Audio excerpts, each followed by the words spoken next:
Sadaqallahul Azim. Kepada Ananda Asna yang sudah melantunkan ayat suci Al-Quran, mudah-mudahan dengan dibaca dan didengarkannya Al-Quran, kita semua mendapatkan keberkahan. Selanjutnya yaitu sambutan yang akan disampaikan oleh yang terhormat Ibu Agustin Nurmediani MPD. Kepadanya dipersilakan. Harus belajar mencari wawasan yang lebih luas, ya, dan menjalin kekompakan antar teman, juga saling memberitahu, saling memberi pengetahuan, ya, yang belum tahu diajak menjadi tahu, yang belum bisa diajak menjadi dan yang bisa jangan petit, ya. Ucapkan kepada para guru yang selalu aktif untuk membimbing anak-anaknya, juga tidak lupa ini anak-anak ibu yang menjadi pilihan, ya, orang-orang yang terpilih menjadi perwakilan melaksanakan tugasnya dalam tantangan setiap bulan. Selamat ya, semoga kalian lebih maju dan sukses. Untuk menyingkat waktu, mari kita buka acara Riyadhon ini dengan pembacaan basmalah. Walaupun tadi sudah, kita ulangi lagi ya. Ayo. Sebentar. Kita buka dengan pembacaan basmalah.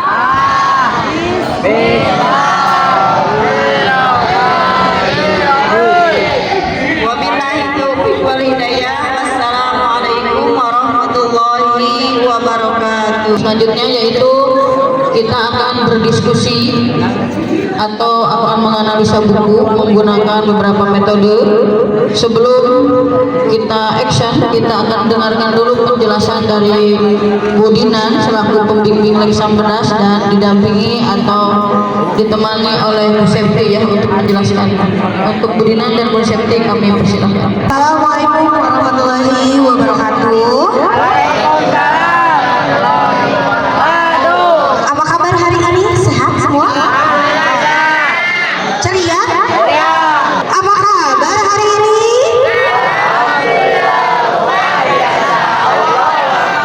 Alhamdulillah. Tepuk tangan terus semuanya dong. Tepuk tangan.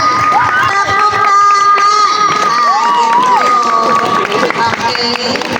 Cukup. Terima kasih.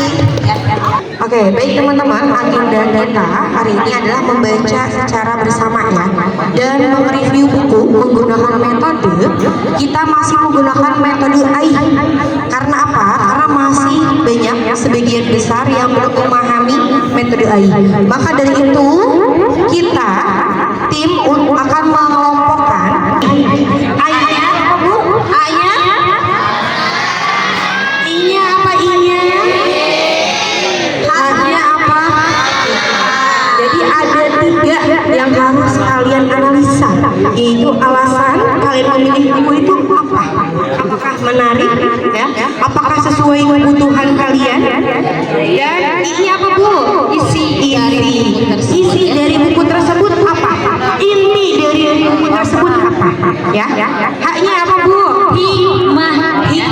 Hikmah apa pelajaran berharga yang bisa kita ambil dari buku itu, ya, apa, gitu ya. Oke, Ibu menambahkan, ya. Jadi kan kalau misalkan kalian harus satu buku itu prosesnya lama, ya. Sehingga kalian tidak harus satu buku itu dibaca semua. Biasanya dalam satu buku itu ada poin-poinnya. Contohnya misalkan yang ini. Poin A ini sampai selesai. Berarti dari halaman ini, sini, ini, dan sampai sini, ya. Sama kalian mungkin dari 11 juga udah tahu alasan membaca buku ini apa, atau misalkan setelah kalian membaca kamu tahu alasan kenapa membaca buku tersebut, terus isinya apa, ya. Nah, nanti kamu akan membaca secara cepat, ya, isi dari buku ini. Yang poin tadi sudah Ibu sebutkan, mungkin berbeda-beda karena bukunya juga berbeda-beda, tapi Ibu minta kalian tidak harus membaca satu buku, ya, karena membaca satu poin aja yang sekiranya cukup waktunya ya. Yang memuat tadi alasan, isi dan data. Assalamualaikum warahmatullahi wabarakatuh. Oke, baik, terima kasih sebelumnya kepada ibu kita telah mengizinkan saya untuk mereview buku yang sudah saya baca. Sebetulnya teman-teman, saya minta izin untuk membuka HP karena saya membaca bukunya menggunakan handphone ya. Karena sekarang itu kan kalau buku itu tidak hanya dari bentuk fisik saja, digital juga ada, gitu kan. Oke, judul yang ibu baca yaitu A to Z. A to Z itu adalah A sampai huruf Z ya. Menumbuh kembangkan spirit anti korupsi, menumbuh kembangkan semangat anti korupsi ya. Karya Dr. Ulul Albab yang direview oleh saya sendiri. Alasan ibu memilih buku ini apa sih? Kenapa sih ibu sampai memilih buku anti korupsi ya? Melihat di negara kita banyak kasus-kasus korupsi yang tersembunyi tapi tidak bisa kita selesaikan. Maka dari itu, dengan ibu membaca buku ini, ibu dapat mengetahui bentuk-bentuk kasus korupsi yang tersembunyi di negara kita. Jadi kita sebagai masyarakat jangan sampai tidak tahu jenis korupsi-korupsi yang ada. Jadi negara kita itu negara yang berkembang, yang mana teman-teman di negara kita itu banyak sekali kasus korupsi yang belum ditangani oleh negara kita. Maka dari itu dalam buku ini itu menunjukkan jenis-jenis korupsi yang tersembunyi itu apa saja. Dalam isinya buku ini menceritakan ya, Dr. Ulul Albab itu membedah sebuah fenomena anti korupsi. Jadi korupsi itu bukan hanya kasus biasa saja ya, melainkan korupsi itu bisa terjalin dalam kehidupan sehari-hari. Jadi korupsi itu bukan hanya penyakit mental, tapi itu adalah pelanggaran hukum yang harus ditangani oleh kita semua. Jadi masyarakat itu harus bersuara dari berbagai korupsi yang ada. Besar dari buku ini adalah bahwa perjuangan melawan korupsi itu dari integritas diri kita. Integritas itu adalah kejujuran dari diri kita. Maka dari itu teman-teman, orang tua kita, ibu kita, ayah kita, guru kita mengajarkan kita itu kejujuran dari mulai hal kecil saja. Contoh aja, ujian jika mau nyontek itu jujur atau tidak. Nah, itu adalah korupsi yang tersembunyi ya, itu namanya korupsi teman-teman. Karena apa? Karena kita tidak jujur. Maka dari itu teman-teman, hikmah yang bisa kita ambil, kita itu harus berlaku jujur ya, untuk memutus rantai budaya korupsi dari sejak dini, begitu ya. Semoga bisa dipahami. Terima kasih. Wassalamualaikum warahmatullahi wabarakatuh. Yang pertama akan ditampilkan oleh Kang Peri. Assalamualaikum warahmatullahi wabarakatuh.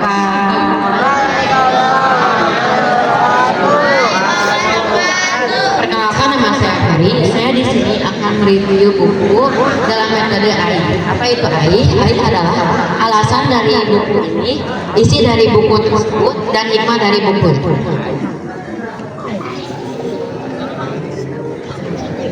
Saya membaca buku Tsunami yang berjudul Tsunami Chili pada tahun 1985.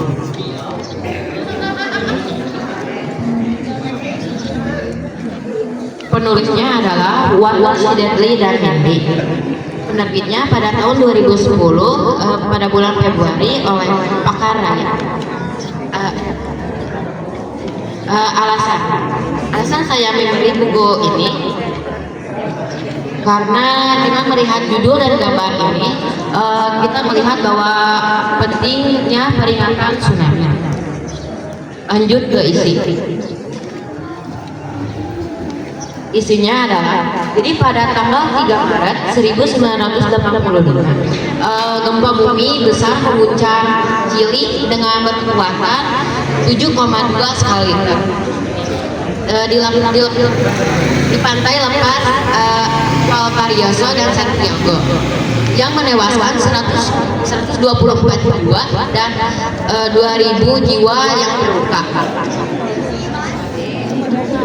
Kemudian tsunami kecil ini terjadi yang memiliki tinggi 1,3 meter yang terus menyeberangi Samudra Pasifik di Papeete, Tahiti. Gelombang tsunami ini mencapai 10 cm, hanya sedikit di atas 3 cm. Selanjutnya ke hikmah. Jadi hikmah yang kita ambil adalah jadi kita harus berhati-hati karena tsunami itu akan terjadi kapan saja dan juga perlu peringatan yang cepat. Baik, mungkin sekian dari review buku saya. Wassalamualaikum warahmatullahi wabarakatuh. Di sini saya ingin mereview buku dengan teknik AI. AI itu apa sih? AI itu merupakan alasan. Ketika kita memilih suatu buku, pasti kita memiliki alasan tersendiri untuk kita memilih buku isi.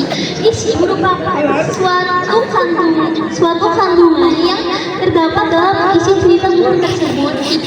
Hikmah merupakan pelajaran yang dapat kita ambil dari isi cerita yang kita baca atau bisa disebut sebagai pesan moral. Alasan saya memilih buku Prisoner of Azkaban, alasan saya memilih buku Harry Potter bagian seri ketiga ini yang berjudul Prisoner of Azkaban atau Penjara si Azkaban ini adalah karena buku ini memiliki alur cerita yang begitu menarik. Apa aja sih mengapa saya memilih buku itu? Alasan saya tertarik adalah buku yang saya baca ini memiliki begitu banyak pesan-pesan yang dapat kita ambil. Alur ceritanya begitu sangat mudah untuk dicerna, tidak terlalu rumit. Banyak juga hal-hal menarik seperti plot twist yang terkandung dalam cerita tersebut. Di sini dalam cerita seri Harry Potter bagian ketiga ini yang berjudul Prisoner of Azkaban ini atau Penjara si Azkaban ini, ceritanya itu bermula pada tahun 3 Harry, Ron, dan Hermione di Hogwarts. Pada saat itu mereka tengah menjalankan suatu misi yang begitu sangat menarik dan juga ternyata banyak sekali ungkapan yang ternyata begitu banyak mengandung plot twist. Serius banget merupakan suatu roh yang sangat berbahaya dan juga merupakan ancaman bagi dunia sihir. Ternyata tidak seburuk itu. Moral yang dapat saya ambil adalah di sini pentingnya kita untuk selalu meningkatkan ikatan persahabatan. Selain itu juga dari Peter Pettigrew kita dapat mengambil pelajarannya adalah pentingnya kita untuk tidak menutupi rahasia atau juga kita tidak boleh mengkhianati seseorang yang telah mempercayai kita. Layaknya Bapak Teh mengatakan bahwa sebaik-baiknya bangsa yang busuk pasti akan cium baunya. Abdul katanya mau memberikan kata-kata dulu hari ini.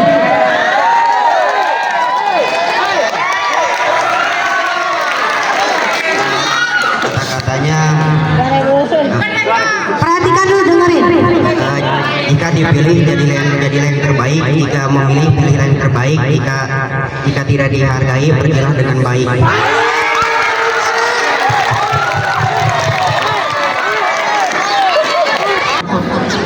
Saya akan mempresentasikan buku yang berjudul Sosialisme dan Ekonomi Kerakyatan Soekarno. Untuk penulisnya sendiri Gatot Saksono. Untuk isi buku, alasannya karena walaupun ideologi komunis itu bisa dibilang idealis, tetapi kekurangannya yaitu material ekstrim materialisme serta religius yang kurang. Untuk isi bukunya, Soekarno menyatakan bahwa sosialisme Indonesia berbeda dengan sosialisme Marxisme atau komunis yang memasukkan material ekstrim dan tidak mempercayai adanya Tuhan. Sosialisme Indonesia yang mengedepankan ketuhanan serta kerakyatan dan juga nasionalisme. Sosialisme Indonesia menggabungkan 3 elemen, yaitu independen deklarasi, spiritual Islam dan Kristen, serta kesamaan ilmiah dengan Karl Marx. Untuk hikmahnya, sosialisme Indonesia adalah bentuk yang berbeda dari sosialisme komunis, karena sosialisme Indonesia telah disempurnakan atau disesuaikan oleh Soekarno. Wassalamualaikum warahmatullahi wabarakatuh. Oke, pandangan Abdur dari buku yang sudah kamu baca itu apa sih? Kalau menurut aku, komunis itu bisa dibilang ideologi yang terlihat tidak idealis, namun sejatinya komunisme adalah ideologi yang utopia ataupun susah buat itu